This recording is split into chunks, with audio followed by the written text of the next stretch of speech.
28th of July. I'm here at Kitengela GK prison, accompanied by the PS Livestock, PS Mueke. And the reason we are here at the prison, we are also accompanied by the Commissioner General of Prisons, Brigadier John Warioba. And the reason we are here was to come and inspect our tannery.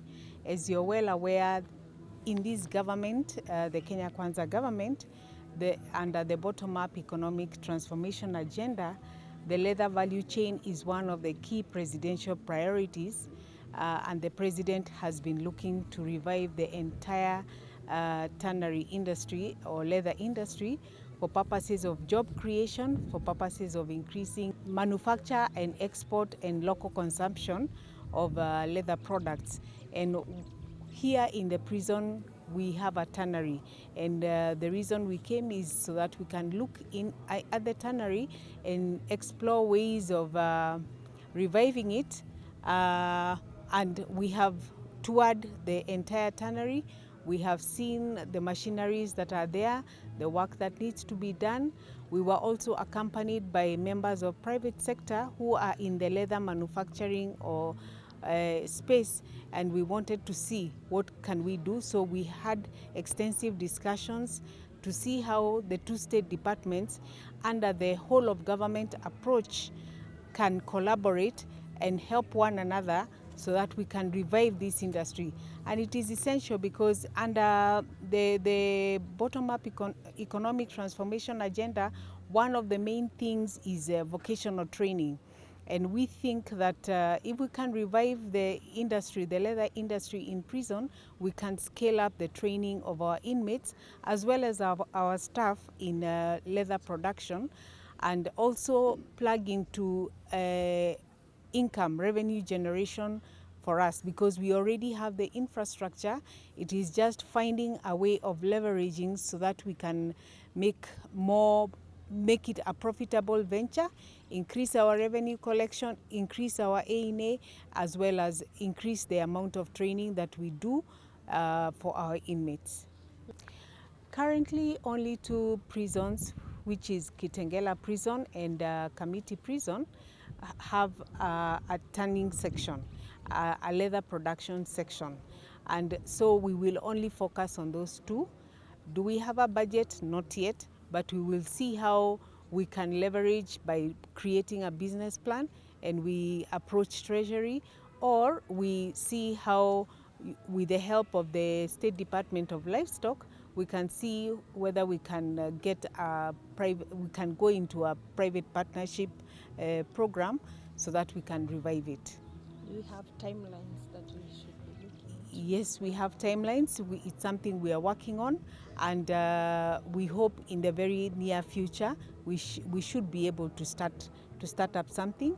We are collaborating with private sector already to train our staff, who will in turn come back and train the inmates. So far, we've already trained 15 of them in the leather production, and we hope to scale this up so that we can have as many inmates as possible trained by the trained officers. As we are reviving the sector for leather, we found that there's a huge demand for our leather, Kenyan leather, good quality leather. So we've been working with the private sector to see how we can increase production of especially leather finished goods so that we can do value addition and create jobs here in Kenya. We currently make about 8 million shoes per year here in Kenya. We want to bring that up to about 36 million shoes, which will create almost 100,000 new jobs. So even as we are just looking and collaborating with the private sector through the Kenya Association of Manufacturers and other leather manufacturers to increase production of our leather so that we can meet this demand. We are also looking at government institutions that can do this production. That's why we are here with PS of Correctional Services to look at this tannery that used to make leather here and stopped making leather or shut down a few years ago. So we've agreed on a few things. In a month, we will get a training plan in collaboration with the State Department for Livestock and the private sector, where we can come and train the professionals here, or leather technicians, on modern leather making and also leather technology.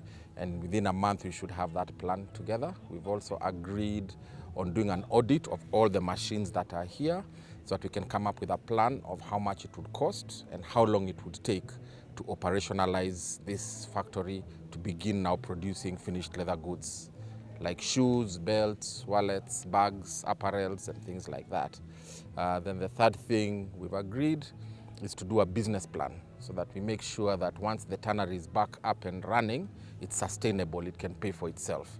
So we'll do a business plan to see everything that's needed to get it back up on its feet, and the return on investment to ensure that we can sustain it and that we can produce high quality leather products that are competitive here, and not just for local consumption, but also for export. The biggest challenge is the lack of a effluent treatment plant, a plant that will clean the water that comes from manufacturing the leather. And once you take that water that has very dangerous chemicals out in the environment, it can be dangerous for us humans. So we need to put in a plant that will treat the water so that as it's discharged when it's friendly to the environment.